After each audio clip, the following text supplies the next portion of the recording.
खातेगांव नगर की पावन धरा पर शिक्षक बालकृष्ण यादव के यहाँ जन्मे उनके पुत्र शिवम यादव ने जो साहसिक कार्य किया है, इसके लिए कई पीढ़ियों तक उनका स्मरण करेंगे। हम बात कर रहे हैं आज ऐसे ही एक शख्स शिवम बालकृष्ण यादव की, जिन्होंने 30 नवंबर को अग्नि को साक्षी मानकर अपने जीवन साथी रोशनी के साथ 7 फेरे लेकर विवाह के पवित्र बंधन में बंधे और महज 10 दिनों के बाद ही 10 दिसंबर को 3200 किलोमीटर की मां नर्मदा की पैदल परिक्रमा पर धर्मपत्नी के साथ नर्मदा तट से पूजन अर्चन कर अपनी यात्रा प्रारंभ की। आपको बताना चाहते हैं कि भौतिकवादी इस पाश्चात्य संस्कृति के दौर में जहां विवाह के बाद अक्सर नव दाम्पत्य युवा पीढ़ी अपनी अर्धांगिनी के साथ हनीमून मनाने अन्यत्र देश में पहुंचते हैं, लेकिन पीढ़ी दर पीढ़ी से जिस परिवार में संस्कार की गूंज है, वहां जन्मे शिवम ने शादी के बाद मां नर्मदा की परिक्रमा का निश्चय किया और अपनी पत्नी के साथ 130 दिनों में मां नर्मदा की संपूर्ण पैदल परिक्रमा यात्रा पूरी की। 17 अप्रैल सप्तुखानी अमावस्या के दिन मां नर्मदा के नाभि तीर्थ क्षेत्र नेमावर में अपनी परिक्रमा का समापन कर मां नर्मदा को नमन करते हुए वंदन करते हुए पूजन आरती के पश्चात विशाल भंडारे की महाआरती का भोग लगाकर सभी को महाप्रसादी वितरित कराई। इस अवसर पर विधायक आशीष शर्मा ने भी नर्मदा तट पर पहुंचकर शिवम और रोशनी के नर्मदा परिक्रमा वासी के रूप में चरण स्पर्श किए और उन्हें बहुत शुभकामनाएं दी। हमारे प्रतिनिधि से चर्चा करते हुए विधायक आशीष शर्मा ने बताया कि मेरे विधानसभा क्षेत्र का यह सौभाग्य है कि ऐसे युवा जो भौतिकवादी युग में भी अपने भारतीय परिवेश को जीवित रखते हुए अलौकिक सुख देने वाली जगत जननी पुण्य सलीला मां नर्मदा की परिक्रमा पर निकले। शिवम और रोशनी युवाओं के लिए रोल मॉडल है। युगों युगों तक जिस प्रकार मां की निर्मल धारा बह रही है, उसी प्रकार युवाओं में शिवम और रोशनी का नाम रहेगा।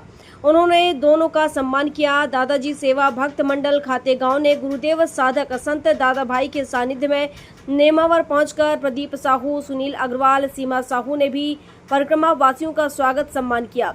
इस अवसर पर 130 दिनों में 3200 किलोमीटर की अपनी नर्मदा परिक्रमा पूर्ण कर लौटे शिवम यादव व रोशनी यादव ने बताया कि प्रतिदिन मां नर्मदा के दर्शन होते थे और जैसा शास्त्रों में कहा गया है कि नर्मदा का प्रत्येक तट जहां बाबा भोलेनाथ विराजे हैं, प्रत्येक तट पर बाबा के दर्शन होते हैं। मां नर्मदा का कंकर कंकर शंकर है, जहां हजारों ऋषि मुनि मां की साधना करते हैं। उनके अद्भुत दर्शन से जीवन अलौकिक हुआ। परिक्रमा पूर्ण हुई। 3200 किलोमीटर की मां नर्मदा की पदयात्रा को 130 दिनों में पूर्ण करने के बाद आज हम नाभि तीर्थ क्षेत्र नेमावर में भाई शुभम से बात कर रहे हैं, जो कि इस समय नर्मदा परिक्रमा वासी है। उनके साथ उनकी धर्मपत्नी रोशनी भी है और हम जानना चाहेंगे दोनों से कि इन 130 दिनों में आपका जो मां नर्मदा के प्रति, चूँकि आपका लगाव बचपन से ही था, इसीलिए आपने ये मार्ग को चुना। लोग अन्य जगह वो शादी वैवाहिक बंधन के बाद अन्य जगह का चयन करते हैं और आपने एक ऐसी अलौकिक यात्रा का चयन किया था, तो निश्चित ही संस्कार तो आपके अंदर कूट के आपके दादाजी के समय से ही भरे हुए हैं और उन्हीं संस्कारों के चलते सबसे पहले हम आपसे जानना चाहेंगे कि युवाओं को क्या संदेश देना चाहते हैं आप अपनी इस नर्मदा परिक्रमा से। दूसरे, आप हमारे भक्तों को बताइए कि 130 दिनों में कितनी दिनों तक आपको माँ नर्मदा आपके साथ साथ चली या आपको ऐसा आभास हुआ? माँ नर्मदा जी वो तो 130 दिन ही हमारे साथ चली, ऐसा मुझे हर दिन हर क्षण ऐसा आभास हुआ। और मैं युवा पीढ़ी को यही कहना चाहूँगा कि हम सनातन संस्कृति को समझें और हमारी जो परंपराएं हैं, जो रीति रिवाज है, उनसे जुड़े रहें और ज़मीनी स्तर से जुड़ करके माँ नर्मदा जी की सेवा करें और कार्य करें। शादी के महज 10 दिन बाद यहाँ हम देख रहे हैं कि अन्य दाम्पत्य जीवन अन्य जगह घूमने फिरने जाते हैं, मौज मस्ती करने जाते हैं। आपने मां नर्मदा का तट ही क्यों चुना? मां नर्मदा जी का तट चुनने का कारण यह है कि क्योंकि यहाँ पे हजारों संत हैं, बताते हैं शास्त्रों में वर्णन है कि बिल्कुल एक पैर रखने की भी जगह नहीं है नर्मदा जी के किनारे पे, इतने अदृश्य रूप में संत रहते हैं। और नर्मदा जी के कंकर को शंकर माना गया है, तो जब हम परिक्रमा करते हैं तो करोड़ों शंकरों की परिक्रमा एक ही बार में होती है। तो शास्त्रों में वर्णन है, इससे बड़ा तीर्थ कोई नहीं है, तो हमने चुना कि रोशनी, जब आपके पति शिवम ने ये संकल्प किया और आपसे भी चर्चा की होगी कि हम नर्मदा परिक्रमा पर निकल रहे हैं, तो उस समय कैसी फीलिंग हुई थी आपको? अच्छा आस हुआ था कि चलो मां नर्मदा के किनारे चलना है, तो इससे बड़ा सौभाग्य क्या होगा।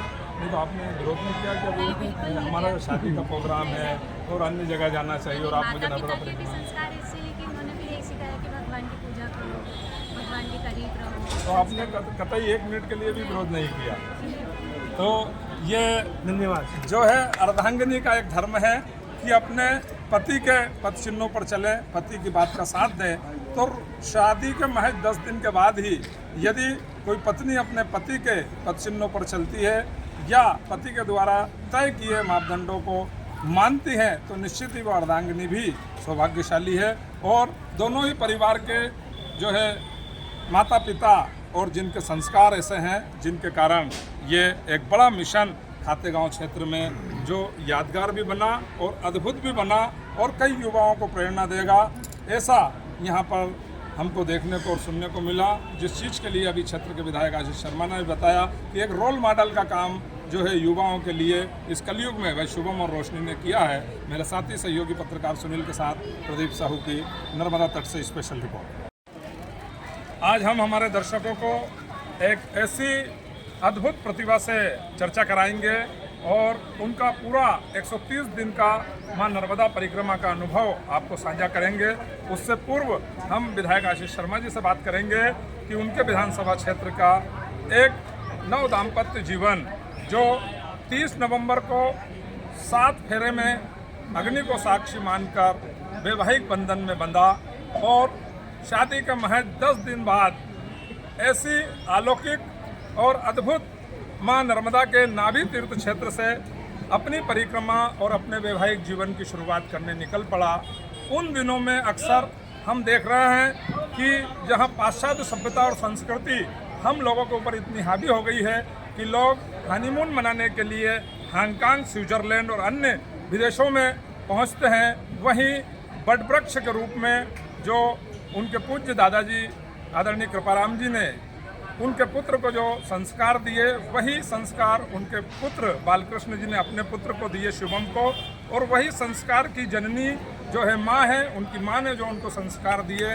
दोनों ही परिवार के बीच में जो आपसी सहमति हुई और उसके बाद महज शादी के 10 दिनों के बाद मां नर्मदा की 3200 किलोमीटर की पद यात्रा शुभम और रोशनी ने करने का संकल्प किया और आज 130 दिनों के बाद उनकी ये पूरी परिक्रमा आज पूर्ण हुई। उस परिक्रमा के पश्चात आज वो मां नर्मदा के नाभि तीर्थ क्षेत्र हेमावर पहुँचे हैं, जहाँ पर विशाल भंडारे का आयोजन किया गया। परिक्रमावासियों के रूप में उनका यहाँ पर अद्भुत स्वागत और सम्मान किया जा रहा। उसी श्रृंखला में खातेगांव क्षेत्र के नर्मदा भक्त और बहुत ही लोकप्रिय जो मां नर्मदा के घाट पर प्रति अमावस्या को भंडारे का संचालन करते हैं, भंडारे से सीधे परिक्रमावासी भाई शिवम और रोशनी से मिलने और सुबह स्वागत सम्मान करने पहुंचे हमारे बीच विधायक आशीष शर्मा जी हैं। क्या कुछ कहेंगे वो इस पूरी शिवम की नर्मदा परिक्रमा के ऊपर? सनातन हिंदू धर्म में 4 आश्रमों की व्यवस्था है, लेकिन उन चारों आश्रमों में ईश्वर की आराधना का भी विशेष महत्व है। क्योंकि हम सब मां नर्मदा के किनारे के निवासी हैं, प्रतिदिन सैकड़ों हजारों परिक्रमावासियों को इस तट से गुजरते हुए देखते हैं। और आज के समय में जो हमारी युवा पीढ़ी है, जो भारतीय संस्कृति को नीचा समझते हुए पाश्चात्य संस्कृति की अंधी दौड़ में घूम रही है, उनके लिए शिवम और रोशनी एक रोल मॉडल है। इसलिए नहीं कि उन्होंने ये यात्रा की, बल्कि उन्होंने जगत गुरु शंकराचार्य जिस अवस्था में घर से इस देश में निकले थे धर्म की स्थापना के लिए, स्वामी विवेकानंद जिस अवस्था में निकले थे उन्होंने घर छोड़ा था, उस अवस्था में ये दोनों युवा परिणय बंधन में बंधने के बाद मां नर्मदा की उस परिक्रमा में निकले, जो सतयुग, त्रेता, द्वापर और कलयुग में भी लाखों करोड़ों ऋषियों महर्षियों ने की है। और इस परिक्रमा का अपने जीवन में अद्भुत महत्व है। ये मानव मात्र का कल्याण तो करती ही है, लेकिन माँ स्वयं भक्तों को अपनी शरण प्रदान करती है। इन दोनों का जीवन खुशियों से भरा हो, ये हमारी शुभकामनाएं हैं। और इनके पद चिन्हों पर चलकर आने वाले समय में और कई युवा, कई नवविवाहित जोड़े इस माँ की परिक्रमा से अपने जीवन की शुरुआत करेंगे। गृहस्थ जीवन में इनके परिजनों ने इन्हें बांधा, लेकिन गृहस्थी को बाद में रखते हुए पहले इन्होंने माँ की परिक्रमा का व्रत लिया। निश्चित ही इन दोनों ने बहुत महान कार्य किया है और माँ सदैव इन पर कृपा करेंगी ही, ऐसी मेरी शुभकामनाएं हैं। दोनों को बहुत बहुत प्रणाम। विधायक जी, एक बात और जानना चाहूँगा कि आप भी अपने हर कार्य माँ नर्मदा के पूजन और माँ नर्मदा के दर्शन से ही शुभारंभ करते हैं। क्या कुछ है इस पूरे उसके पीछे माँ की जो आस्था आपके प्रति है? माँ के लिए कोई शब्द नहीं है। युगों युगों से माँ नर्मदा अपने भक्तों को तार रही है। आज मध्य प्रदेश की जो समृद्धता है उसमें ही नर्मदा जी के जल का बहुत बड़ा योगदान है। इससे बिजली बन रही है, इससे सिंचाई का लिए पानी खेतों तक जा रहा है। और आप देखते होंगे बिना किसी प्रचार प्रसार के भी लाखों करोड़ों की संख्या में भक्तजन प्रति अमावस्या, संक्रांति, महाशिवरात्रि, ग्रहण काल, अन्य पर्वों पर माँ के तटों पर स्नान करने के लिए एकत्रित होते हैं। इन्हें किसी ने कहा नहीं, लेकिन ये आस्था है। माँ उनकी सुनती है, माँ उनको समझती है, माँ उनको समझाती है और माँ उनके जीवन को बदल देती है। माँ की कृपा से प्रदेश में एक बड़ा दायित्व मिलने वाला आपको। मुझे जो दायित्व मिला है मैं उससे संतुष्ट हूं। नर्मदे। खातेगांव से प्रदीप साहू की रिपोर्ट।